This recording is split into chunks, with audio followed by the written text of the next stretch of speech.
জনগণের সাথে ইয়ারকি মারা হচ্ছে।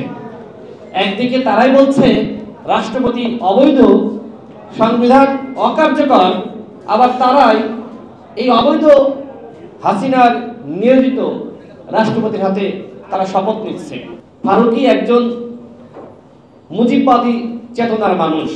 বসির সাহেব তার আপন ভাই দামি এমপি আলী ইমাম মজুমদার একটি কলাম লিখেছিলেন, সেখানে তিনি মুজিবের বন্দনা করেছেন। তো বলেন, এই মুজিববাদী চেতনার মানুষদেরকে উপদেষ্টা বানানো হয়েছে, তারা কি করবে? চট্টগ্রাম উপদেষ্টা সমিতি কেন বলছি? কারণ 13 জন উপদেষ্টা চট্টগ্রামের। এই সরকারের বিরুদ্ধে অনেকে অভিযোগ করছে যে এই সরকার আওয়ামী লীগকে পুনর্বাসনের দায়িত্ব নিয়েছে। আমাদের স্পষ্ট কথা, আপনারা কি করতে চান, কত সময় আপনাদের প্রয়োজন, আপনাদের রোডম্যাপ অবশ্যই প্রকাশ করতে হবে। রাষ্ট্র সংস্কার করার জন্য তার কত সময় প্রয়োজন স্পষ্টভাবে সেটি জনগণের কাছে প্রকাশ করতে হবে। কিন্তু সেটি না করে তারা বিভিন্ন ইস্যুতে ব্যস্ত আছে, ইস্যু দিয়ে ইস্যু ঢাকছে। যেখানে জনগণ আন্দোলন করছে যে বিতর্কিত উপদেষ্টাদেরকে সরিয়ে দিতে হবে। এই যে ফারুকী একজন মুজিববাদী চেতনার মানুষ।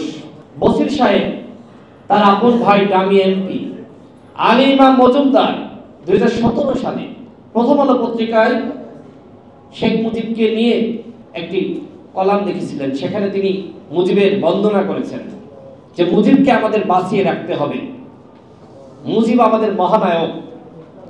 তো বলেন, এই মুজিববাদী চেতনার মানুষদেরকে উপদেষ্টা বানানো হয়েছে, তারা কি করবে?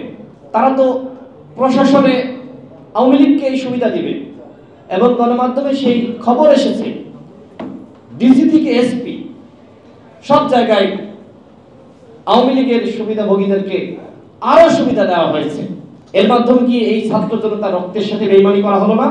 তারা যারা ঠিক একইভাবে এই জাতীয় নাগরিক কমিটি এবং বৈষম্য বিরোধী ছাত্র আন্দোলন, তারা তো একই নাকি আলাদা? তারা কি আলাদা? তো বলেন না আপনারা, তারা কি আলাদা না এক?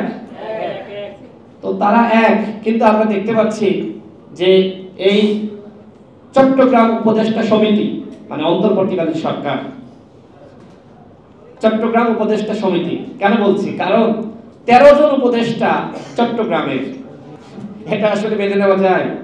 একটি বিভাগ থেকে 13 জন উপদেষ্টা, তার মানে ইউনূস স্যার তিনি ওই চট্টগ্রামের মানুষ এবং তার এনজিও কর্মী, তার গ্রামীণ ব্যাংকের কর্মী, তাদেরকে ছাড়া তিনি বিশ্বাস করতে পারছেন না, আস্থা রাখতে পারছেন না। ঠিক একইভাবে শেখ হাসিনাও কিন্তু ওই গোপালগঞ্জের মানুষ ছাড়া বিশ্বাস করতে পারতেন না। তাহলে পার্থক্য কোথায়? এই যে আত্মীয়করণ, এই যে নিজের মানুষজনকে উচ্চ পর্যায়ে বসানো, আজকে এই হচ্ছে এই সরকারের চরিত্র। তাহলে ওই চট্টগ্রাম থেকে উপদেষ্টা কমাতে হবে, এটি আমাদের দাবি। মাঠের অলরাউন্ডার আমি, আর ঘরের allrounder Tilex. Tilex toilet cleaner, clean মানেই টাইলক্স। ফারুকীকে সরাতে হবে। কেন? কারণ তিনি গণজাগরণ মঞ্চের তিনি সমর্থক ছিলেন, এবং ওই ইমরানের সরকার তাদেরকে নিয়ে তিনি স্বপ্ন দেখেছিলেন।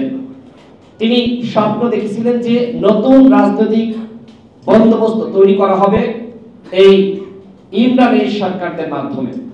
এবং তিনি 7 আগস্ট তিনি শেখ মুজিবের বন্দনা করেছেন। তিনি আশা ব্যক্ত করেছেন যে ডক্টর ইউনূস খুব দ্রুত সময়ের মধ্যে ধানমন্ডির ওই 32 নম্বর বাড়ি তিনি ভিজিট করবেন, আশা ব্যক্ত করেছেন। তো এই ব্যক্তিকে যেহেতু ডক্টর ইউনূস স্যার এখন উপদেষ্টা বানিয়েছেন, আমি ডক্টর ইউনূস স্যারকে বলবো, আপনি ফারুকীকে নিয়ে একটু শেখ মুজিবের বাড়ি ভিজিট করে আসেন।